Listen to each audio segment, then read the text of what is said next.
All right. Welcome to another edition of Shabbat Lounge. This is Matt And Jake here. coming to you talking about another Torah portion. And so this week we're at Jethro. I think it is Jethro. Or Yithro. Jethro. And it's Exodus 18:20 through 23.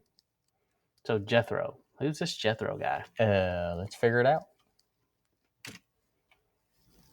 And there we go.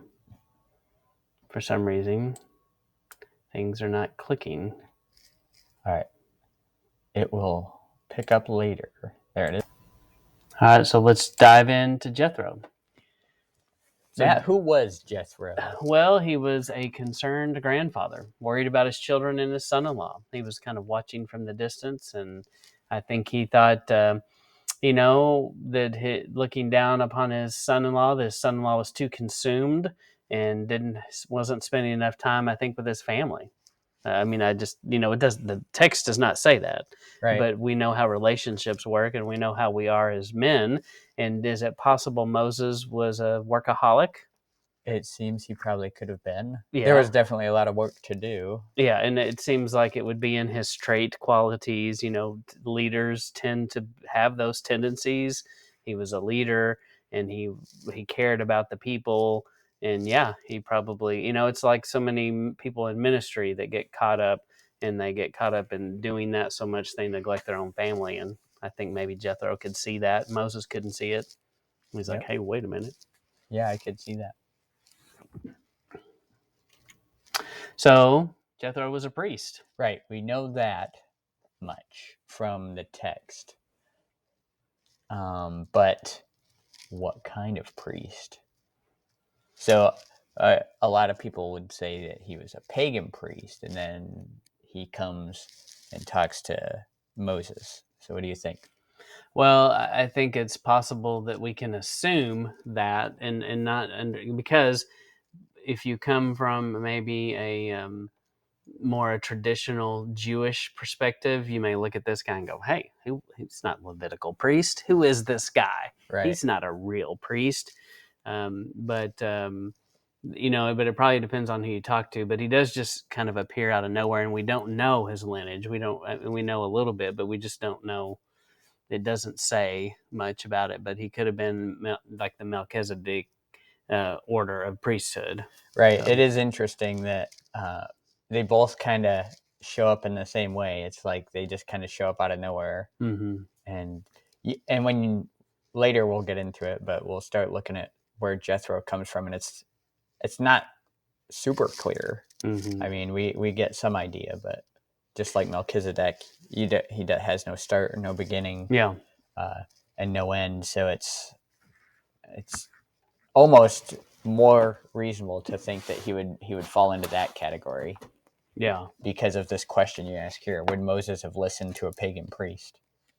And I think by this point in his walk, he's kind of beyond that. Yeah, for sure. It's really hard to imagine that he would do that at this point after all the things he's done. I mean, he's led them out of the promised land. He's done some things here, right? And yeah, it'd be like going back and listening to the Pharaoh at this point, and I just don't see that happening. And then the backstory is in Jasher, and it refers to basically Jethro had this sword in the stone thing, and it was the staff, and it was the like Adam's staff that had been passed down, and somebody comes along, sticks it in the ground, and it had been buried for years, and Moses comes along one day, he's like, "Oh, you mean this thing?" Boop, and picks it right up out of the ground, and like everybody in the world had come over there and tried to pull it out of the ground, and nobody could pull it out, and Moses just lifts it up, and they're like, "Oh." So I don't know. It's just interesting. Well, I do know, being in Texas for a while now, that certain times of year you could go pull that stick out of the ground. Other times it's like concreted in. Yeah, that's true. You just pick the right time of year. Mm-hmm. Yeah. Judges 4:11 through 12.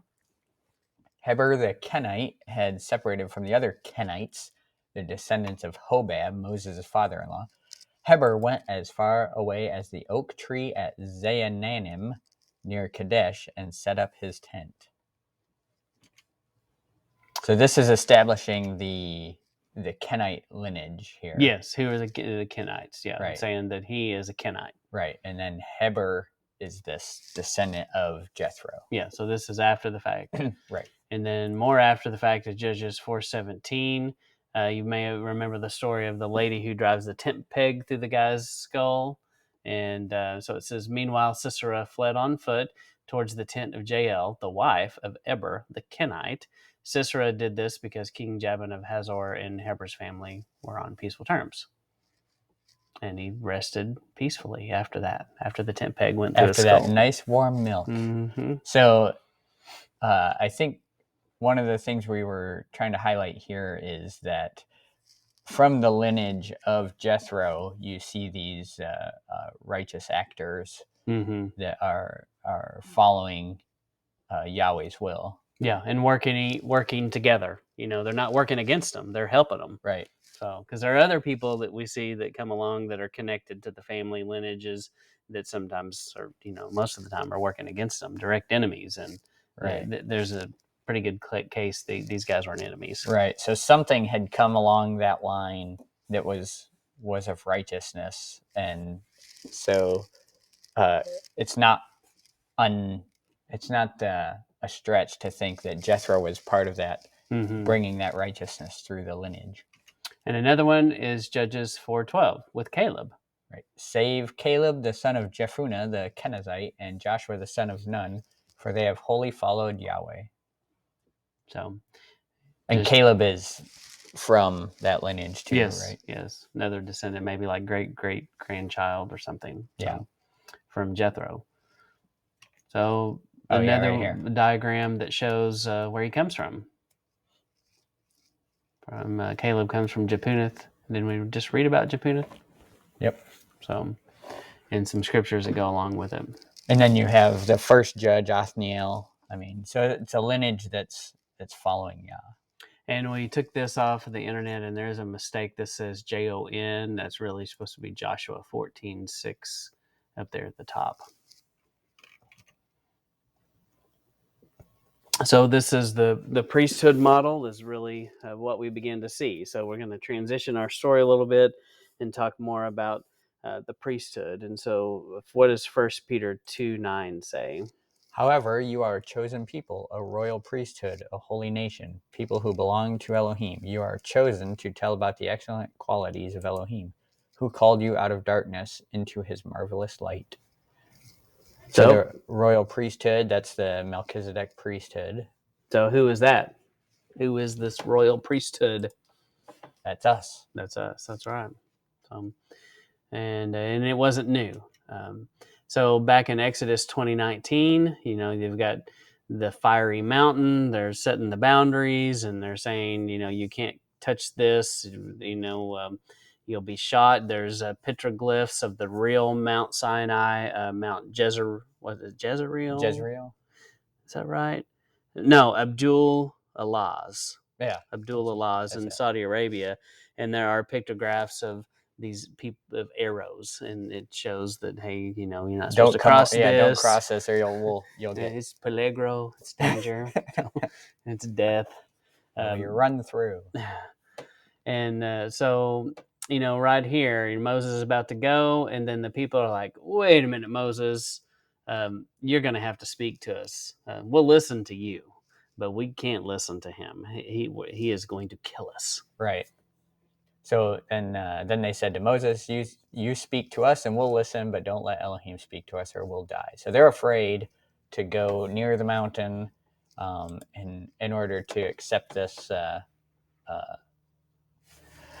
this task that Yahweh is going to bestow upon them. Mm-hmm. And, the text doesn't say, but, you have to go, man, I feel like he had to be disappointed. He's just like, oh, okay. Yeah, I won't come up here. Got it. Yeah. It's just like, it's just like maybe your child who you want to go a certain direction or do a certain thing as they get older or something, and you've given them free will, or they're old enough to make up their own mind, and you want them to pick this thing, but they don't. So, and they're old enough to pick, and you just have to let them pick. Yeah.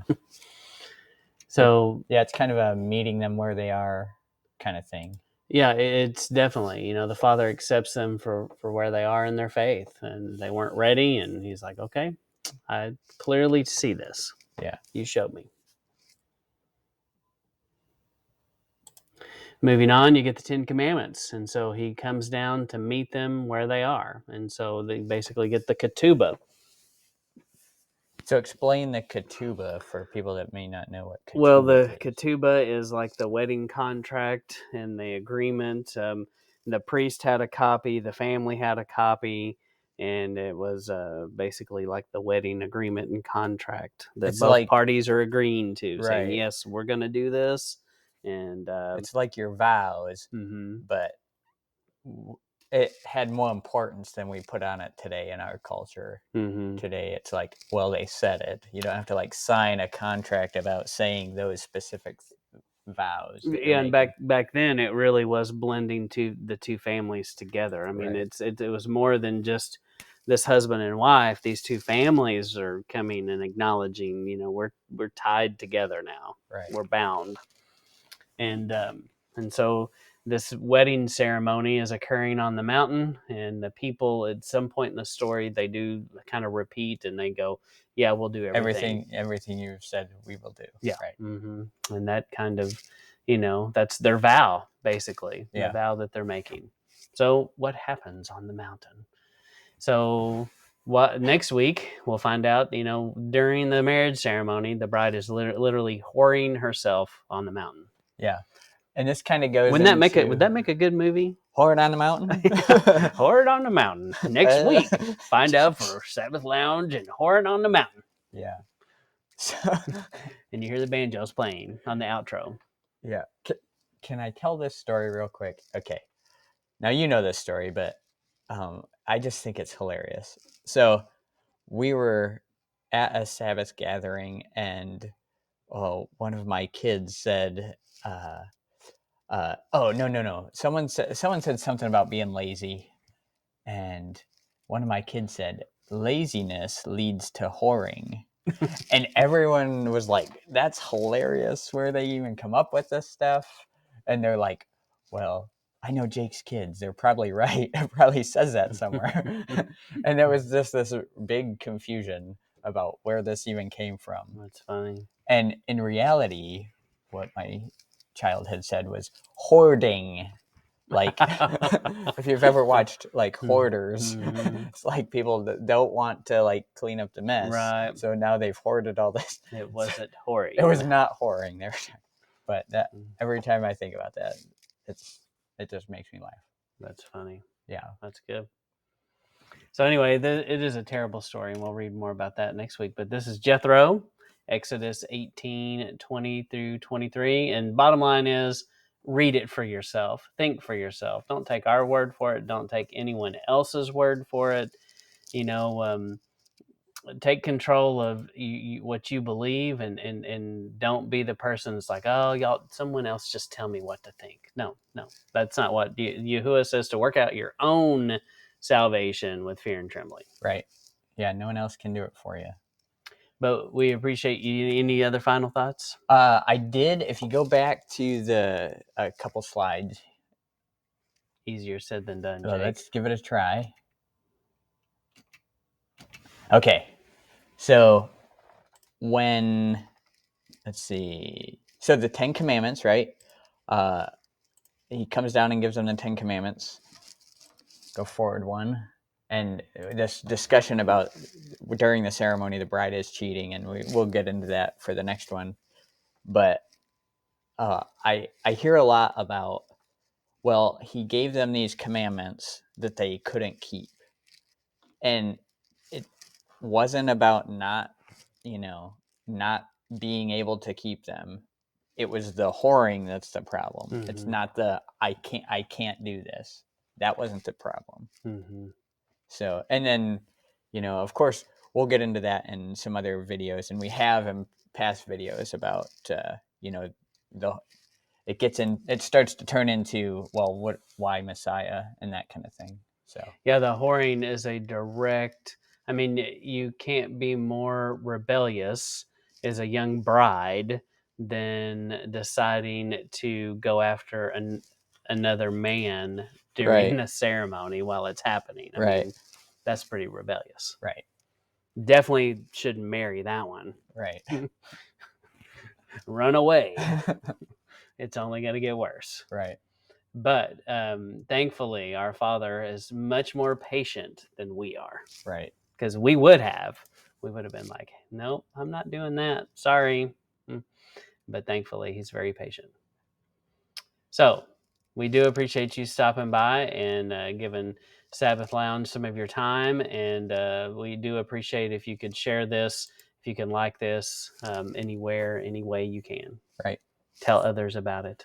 Yep. Give us the 5-star thing that they always tell you to give. Or 5 hearts or likes or thumbs up or whatever what the dopamine hit. Just do it. Whatever the program wants. Yes. Give it. Just do it. All right. Thank you. This is Matt and Jake. Signing out.